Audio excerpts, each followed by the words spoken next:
Hello and welcome to this short thought for the day on Monday the 29th of June from the Tower of London, in the chapel in the Tower of London. My goodness me, how the time is rolling on. Just a couple of days and it will be July. I have mixed emotions today as I record this thought for the day for you, and it has nothing to do with the thought for the day. This particular week would have been one of our key weeks in our 500 celebrations of this particular chapel.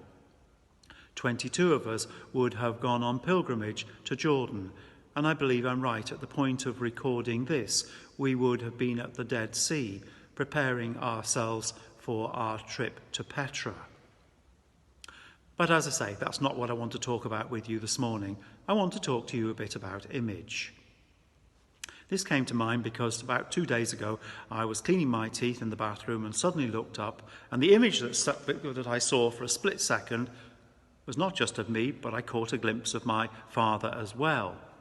And they say that as you get older, you can see more of your parents in yourself, in the way you look and perhaps the way you sound as well. Now, at the present moment, there is lots of help and support for us in terms of self-image. There are endless things on the television, the radio, and in newspapers in ways to keep fit. Of course, there are ways to look after our hair, get our hair cut. My goodness me, my hair definitely needs cutting. And for many other ways in which we can look after our image during this particular lockdown. Now, being here in the Tower of London, one's conscious of image because of all the monarchs that used this particular place. And one in particular that stands out and won't surprise you is King Henry VIII. He was enormously keen to portray a really important self-image of himself all the way through his life. Those who painted him, and I think of Holbein in particular, had to be very careful that they portrayed an image of the monarch as powerful.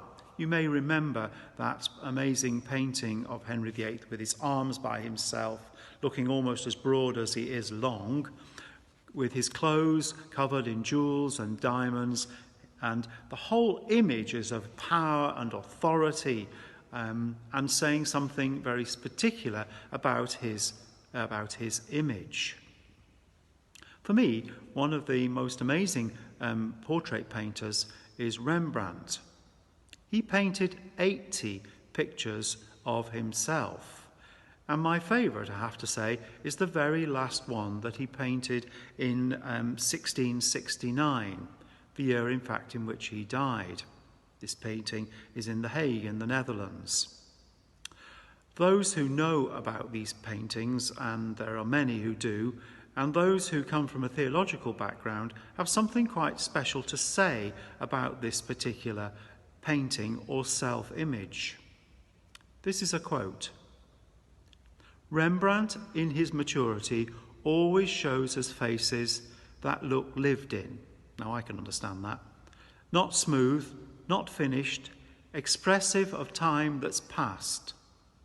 Painting faces like this is an act of mercy.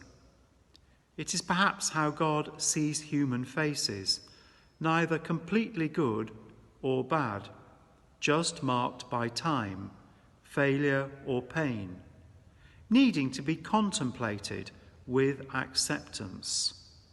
To paint your own face thus shows self-awareness and an odd paradoxical virtue, a sort of compassion toward yourself that is the very opposite of self-pity." This is an extremely revealing portrait, this one. There's no glamour in it whatsoever. Clearly, Rembrandt, at the end of his life and the 80th self-portrait, was happy and content to just accept and paint himself as he was.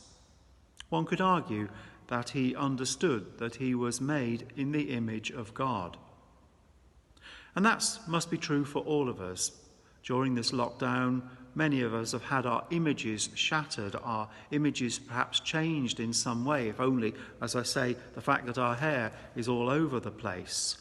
But one of the great truths of life is that we have to accept as Christians that we're made in the image of God.